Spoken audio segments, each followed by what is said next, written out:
ये आटा पीसने वाली चक्की पुरानी 2000 साल पहले। ठीक है उमर ए जरा ऐसे सारा सेटअप देखा है जी। ये है कि उस ना बावर्ची खाना भी क्योंकि बोर्ड भी लगा पाया ए की पॉइंट है ये जी कमरान भाई ये चक्की अच्छा ये आटा पीसने वाली चक्की पुरानी 2000 साल पहले। ठीक है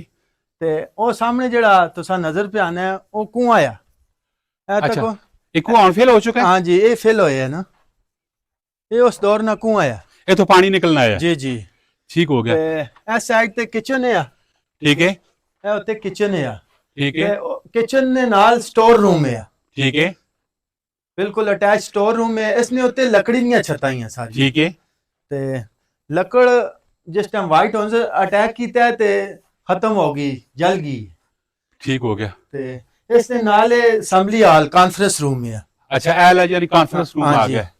ऐवान मजलिस इथे जो भी इन्होंने कॉन्फ्रेंस वगैरह होनी है ये वो पॉइंट है ਜੀ ਜੀ आपस में डिस्कशन वगैरह करने ना ठीक हो गया जी ਇਹ 4 ਕਾਲਮਸ ਹੈ ਤੇ ਉੱਤੇ ਲੱਕੜੀ ਨਾਲ ਛੱਤ ਹੈ ਪੂਰਾ ਇਹ ਕਾਨਫਰੰਸ ਰੂਮ ਹੈ